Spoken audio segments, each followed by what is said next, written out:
सुप्रभातम बच्चों। नीति शतकम का आगे 43वां श्लोक देखिए। दानम भोगो नाश तिस्रो गतयो भवन्ति वित्तस्य यो न ददाति न भुंक्ते तस्य तृतीया गति भवति। इस श्लोक में भर्तृहरि ने धन की 3 गतियों के बारे में बताया है कि धन की 3 तरह की गतियाँ होती है। पहली दान देना, दूसरी उस धन का उपभोग कर लेना और तीसरी नाश हो जाना। देखिए अन्वय, वित्त से दानम भोग नाश तीसरे गतये भवन्ति। वित्त की यानी धन की दान, भोग और नाश 3 गतियाँ होती है। ये धनम न ददाति न भुंक्ते, जो धन ना तो दिया जाता है और ना ही उपभोग किया जाता है, तस्य तृतीया गति भवति, उस धन की तीसरी गति होती है। तो धन की 3 दशाएं होती है, दान, भोग और नाश। जो व्यक्ति न दान देता है न स्वयं भोग करता है, उसके धन की तीसरी गति होती है, अर्थात उसका धन व्यर्थ के कार्यों में ही नष्ट हो जाता है। तो यहाँ पर आर्या छंद है, उत्तम, मध्यम और अधम। एक तरह से धन की 3 गतियाँ हो गई। उत्तम गति तो हो गई अच्छे व्यक्ति को, सत्पात्र को दान देना। मध्यम गति हो गई उस धन का उपभोग कर लेना, और अधम गति हो गई उस धन का नाश हो जाना। तो जिस धन का न तो अच्छे व्यक्ति को, सत्पात्र को दान दिया जाता है, ना ही उपभोग किया जाता है, उस धन की अधम गति अर्थात नाश हो जाता है। आगे देखिए। रे रे चातक सावधान मनसा मित्र क्षणं श्रूयेताम् अम्बोदा बहवो हि सन्ति गगने सर्वे अपि नेतादृशा केचिद् वृष्टिभिराद्रयन्ति वसुधां गर्जन्ति केचिद् वृथा यं यं पश्यसि तस्य तस्य पुरतो मा ब्रूहि दीनं वचः। यहाँ पर कवि याचकै सर्वै न याचनीया, याचकों को सबसे ही नहीं मांगना चाहिए। जो कोई याचक है उसको ये नहीं है कि हर किसी के आगे हाथ फैलाना चाहिए। यहाँ पर कवि ने चातक का उदाहरण देकर निर्देश दिया है कि रे मित्र चातक, कि हे मित्र चातक, सावधान मनसा क्षणं श्रूयेताम्, सावधान मन से थोड़ी देर के लिए सुनो। गगने बहव अम्बोदाः वसन्ति, आकाश में, नभ में अनेक बादल रहते हैं। सर्वे अपि एतादृशा न सन्ति, लेकिन सभी एतादृशाः दयाशीलाः, कि इस तरह के दयालु नहीं होते हैं, सभी एक जैसे नहीं होते हैं। केचित् वृष्टि भी वसुधाम आद्रयन्ति, कुछ वर्षा के द्वारा पृथ्वी को भिगो देते हैं। केचित् च वृथा गृजन्ति, और कुछ बेकार में ही गरजते रहते हैं। अतः ये यम यम पश्यसि, जिसको तुम देखते हो, तस्य तस्य पुरतः, उसके सामने दीनम वचः मा ब्रूहि, दीन वचन मत बोलो। तो यहाँ पर कवि कह रहे हैं कि हे मित्र चातक, तुम सावधान मन से क्षण भर मेरी बात सुनो। आकाश में बहुत से बादल छाए रहते हैं, परंतु सभी एक समान कृपा करने वाले एक जैसे नहीं होते हैं। उनमें से कुछ तो वर्षा से धरती को भिगो देते हैं और कुछ व्यर्थ ही गरजते रहते हैं। अतः तुम जिस मेघ को देखते हो, उसके सामने दीन वाणी मत कहो। यहाँ पर सादुर्ल विक्रीतम छंद है और अप्रस्तुत प्रशंसा अलंकार है। उदार दाता से ही याचना करना अच्छा होता है, जो दे सके उससे ही याचना करना अच्छा होता है। कंजूस के सामने हाथ फैलाने से कुछ नहीं मिलता है। जैसे आकाश में बहुत सारे मेघ रहते हैं, लेकिन सभी मेघ बरसने वाले नहीं होते हैं, कुछ ही मेघ होते हैं जो बरसते हैं, देते हैं। इसलिए याचक की जो इष्ट प्राप्ति जल बरसाने वाले मेघों से ही होती है। इसके बाद देखिए, दुर्जन परिहर्तव्यो विद्यया अलंकृतो अपि सन् मणिना भूषितः सर्प किम असौ न भयंकर है। अर्थात दुर्जन व्यक्ति जो होता है वह मणियों से विभूषित सर्प की भांति त्याज्य होता है, परित्याग करने योग्य होता है। तो देखिए, दुर्जन है विद्या अलंकृत है सन अपि, दुष्ट व्यक्ति विद्या से विभूषित होता हुआ भी परिहर्तव्य, त्याज्य है, परित्याग के योग्य है। मणिनाह भूषित है सर्प है, मणियों से भूषित जो सर्प होता है, किम भयंकर है न, वह क्या भयंकर नहीं होगा, अर्थात वह भयंकर होता है। तो इस तरह से विद्या से विभूषित होने पर भी दुर्जन व्यक्ति त्याग करने के योग्य है। मणि से अलंकृत होने पर भी सर्प क्या भयंकर नहीं होता है, अर्थात अवश्य होता है। तो यहाँ पर जो ये जो श्लोक दिया हुआ है आपके, इसमें अनुष्टुप छंद है और अनुष्टुप छंद और दृष्टांत अलंकार है। अनुष्टुप छंद और दृष्टांत अलंकार है। फिर इसके आगे वाला देखिए, लोभश्चेद गुणेन किं पिशुनता यद्यस्ति किं पातकै, सत्यं चेत् तपसा च किं शुचिमनो यद्यस्ति तीर्थेन किं, सौजन्यं यदि किं गुणैः सुमहिमा यद्यस्ति किं मण्डनैः, सद्विद्या यदि किं धनैरपयसो यद्यस्ति किं मृत्युना। तो यहाँ पर कवि कह रहे हैं कि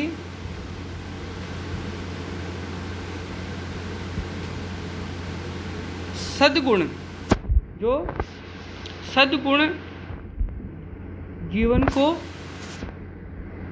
सद्गुणों से जीवन यशस्वी होता है और दुर्गुणों की निंदा की जानी चाहिए। यहाँ पर यह कवि उपदेश दे रहा है कि सद्गुणों से जीवन यशस्वी होता है और दुर्गुणों के द्वारा निंदनीय होता है।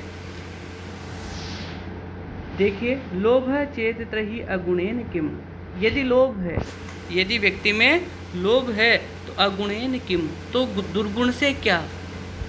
यदि मनुष्य में लोभ है तो किसी दुर्गुण की आवश्यकता नहीं है। लोभ है चेत अगुणेन किम, तो लोभ है तो किसी दुर्गुण से क्या आवश्यकता, दुर्गुण की क्या आवश्यकता। यदि पिशुणता अस्ति, और यदि पिशुणता है, पिशुणता चुगलखोरी है, किम पात, तो पातकई किम, तो पापों से क्या। तो पिशुणता जो है, चुगलखोरी है, सबसे बड़ा पाप है, चुगलखोरी है, तो पापों से क्या। सत्यम चेत तपसा च किम, यदि सत्य है तो तपस्या से क्या लाभ, तो तपस्या से क्या मतलब। यदि शुचि मन है और यदि पवित्र मन है, त्रहि तीर्थेन किम, तो तीर्थ से क्या लाभ, तीर्थ यात्रा से क्या लाभ। पवित्र मन ही अपने आप में सबसे बड़ा तीर्थ है। यदि सौजन्यम, यदि सज्जनता है, सुजनता है, तो गुण ही किम, तो गुणों से क्या मतलब, अर्थात सज्जनता ही सबसे बड़ा गुण है। यदि सुमहिमा अस्ति, यदि सुमहिमा है तो मंडनई किम, आभूषणों से क्या। यदि सद्विद्या, यदि अच्छी विद्या है तो धनई किम, तो धन से क्या। और यदि अपयश अस्ति, और यदि अपयश है, दुष्कीर्ति है, किम मृत्युना, तो मृत्यु से क्या प्रयोजन है। ये अर्थात अपयश ही मृत्यु है। तो यदि मनुष्य में लोभ है तो किसी दुर्गुण की क्या आवश्यकता। यदि चुगलखोरी है तो पापों से क्या मतलब। यदि सत्य है तो अन्य तपस्या से क्या लाभ। यदि पवित्र मन है तो तीर्थ यात्रा से क्या लाभ। यदि सज्जनता है तो अन्य गुणों की क्या आवश्यकता। और यदि सुमहिमा है तो अन्य आभूषणों को धारण करने से क्या लाभ। यदि सद्विद्या है तो धन से क्या प्रयोजन।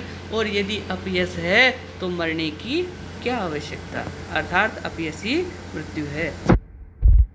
यहाँ पर वही साधुर विक्रीतम छंद है, प्रतीप अलंकार है।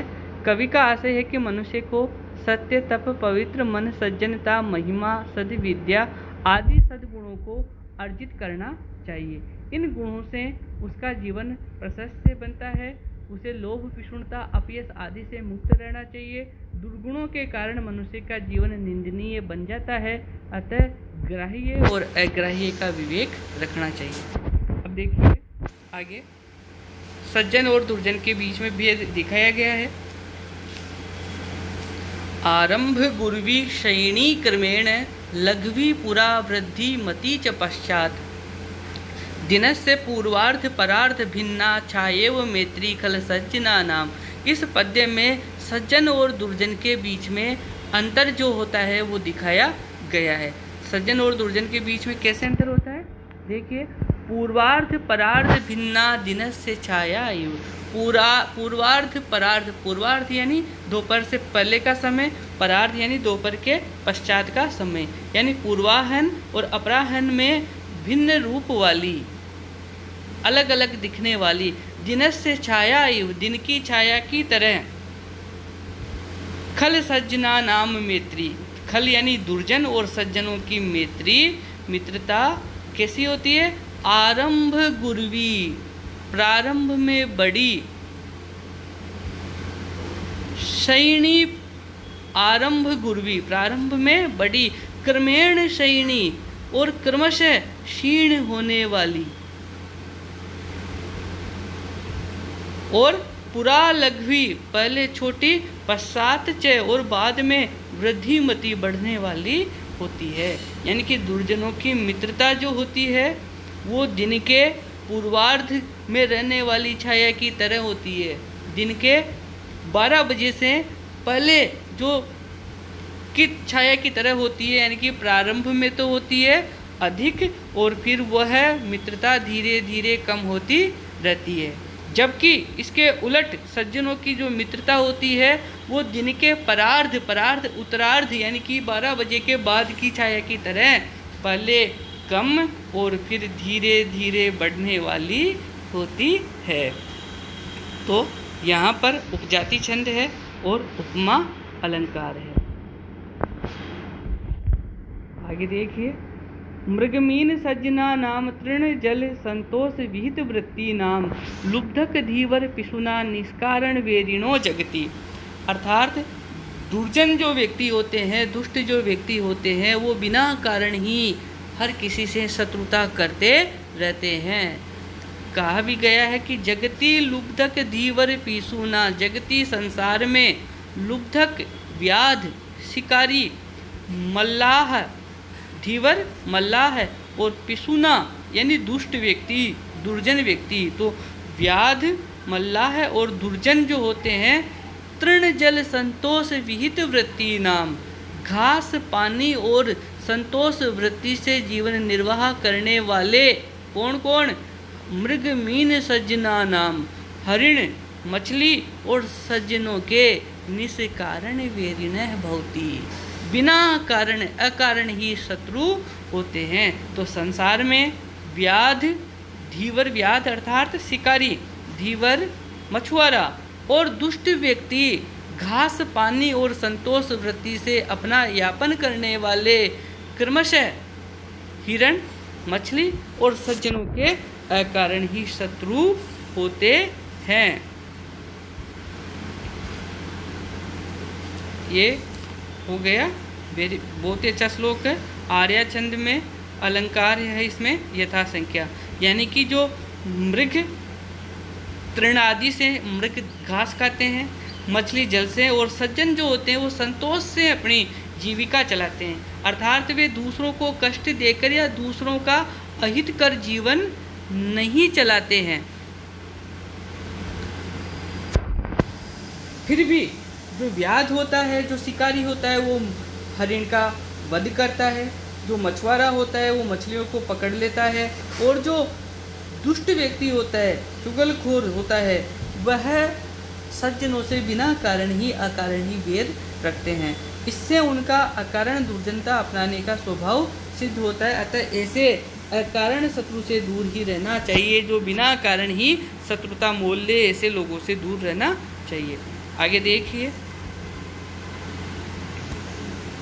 ये प्रीणयेत सुचरित ही पितरम सपुत्र है, यद भर्तुर्रेव हितम इच्छति तत्कलत्रम तन मित्रम आपदी सुखे च समक्रियम यह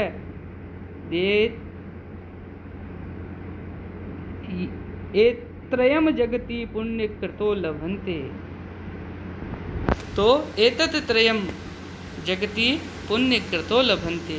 तो यहाँ पर अच्छे पुत्र, अच्छी पत्नी और अच्छे मित्र जो होते हैं उनके लक्षण बताए गए हैं कि कौन अच्छा पुत्र, अच्छी पत्नी और अच्छे मित्र होते हैं। देखिए लिखा हुआ है, यह पितरम सुचरित ही प्रेरणयेत, जो पिता को सुचरित सदाचरणों से, अच्छे चरित्र से प्रेरणयेत प्रसन्न करे, स पुत्र है, वही पुत्र है। पुत्र कौन होता है? जो अपने पिता को अपने अच्छे आचरण से, सदाचरण से पिता को संतुष्ट करे, प्रसन्न करे, स पुत्र, वह पुत्र है। अच्छी पत्नी कौन सी होती है? यद भर्तुरेव, जो पति का ही, भर्तुहु पति का ही, भर्तुहुरेव हितम इच्छति, पति का ही हित चाहती है, तत्कलत्रम, वही पत्नी है, वही भार्या है। यत आपदी सुखे च, और जो आपत्ति काल में, संकट में और सुख में समक्रियम, समान व्यवहार वाला हो, तत्मित्रम, वही मित्र है।